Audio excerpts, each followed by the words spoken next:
Hello, I'm Ross Keown, Head of Compliance and Inquiries for the Charity Commission for Northern Ireland. I'm delighted to be able to share the views of the Commission today as part of Charity Fraud Awareness Week. The charity sector is an essential part of the Northern Ireland landscape, and like any other jurisdiction, the work of charities is far-reaching. As a regulator, we want to be able to provide a base for charities to be successful, but also to ensure good governance across the sector by providing guidance to assist charities in dealing with a wide range of issues, including fraud and cybercrime.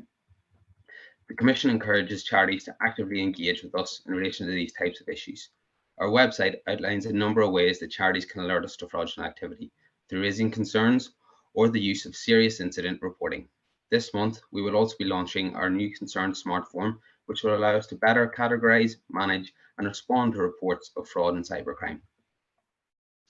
As part of our involvement with the cybercrime engagement subgroup, we have learned there is increased reporting to the police of frauds and attempted frauds. Research would indicate that fraud and cybercrime is on the rise and that this has been exacerbated by the pandemic. However, this trend does not appear to be flowing through into the charity sector. The concern is that there are issues out there, but they're not being reported.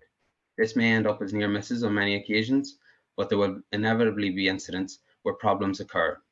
So there's a real risk that charities are not reporting incidents of fraud and these issues go undetected. If you do find fraud within your charity, it is a good thing to report it rather than try to hide it. For example, lessons can be learned which may help to protect other charities and assist the sector as a whole. We encourage charities to engage with the Commission as much as possible to provide information in relation to fraud and cybercrime.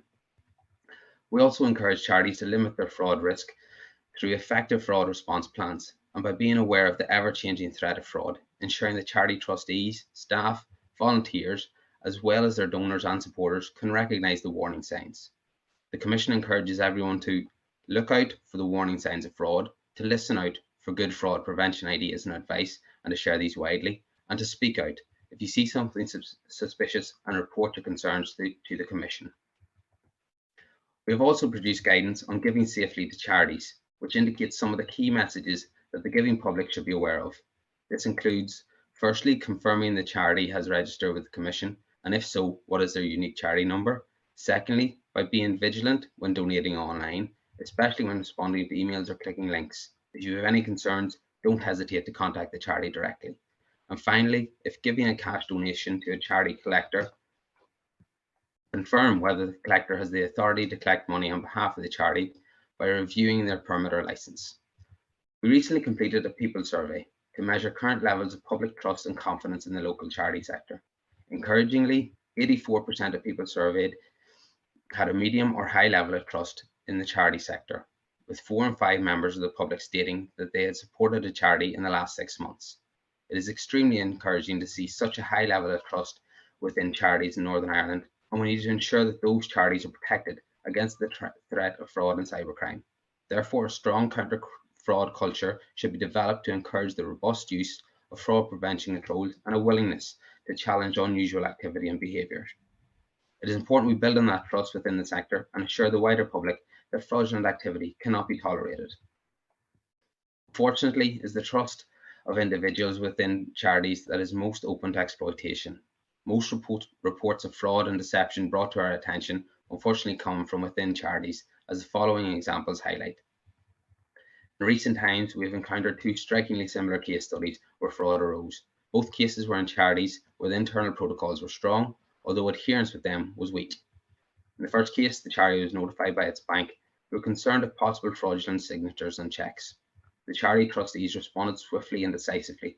They identified the source of the problem being the treasurer, who had been afforded unfettered access to the charity's finances. This resulted in a lot of anguish for the trustees, realising that they had failed to properly safeguard charity assets. The trustees decided that in order to maintain and to retain the trust of their beneficiaries, that the treasurer had to be removed from the post.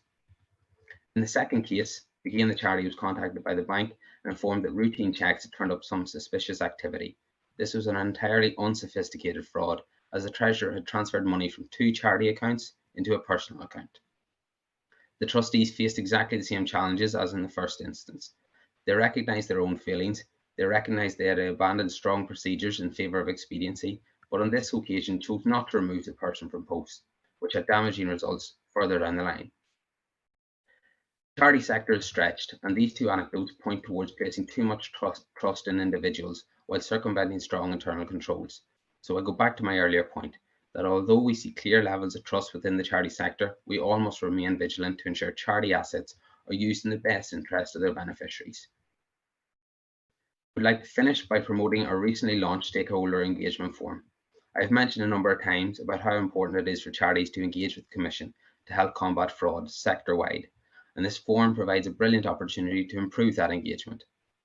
The forum consists of a range of representatives from across the charity sector in Northern Ireland, and we hope that this will be a really useful platform for us to improve our understanding of the threats posed to charities and to help us provide feedback and guidance on the best methods to mitigate against those threats. If we don't know what threats charities are facing, and if we aren't informed of the challenges they face on a daily basis, then we won't be able to use platforms such as the Stakeholder Engagement Forum to alert the sector to those risks. I close by saying a massive thank you for your time, and if any charity has any queries, please visit our website at www.charitycommissionni.org.uk, where there is a wide range of helpful advice and guidance. Thank you.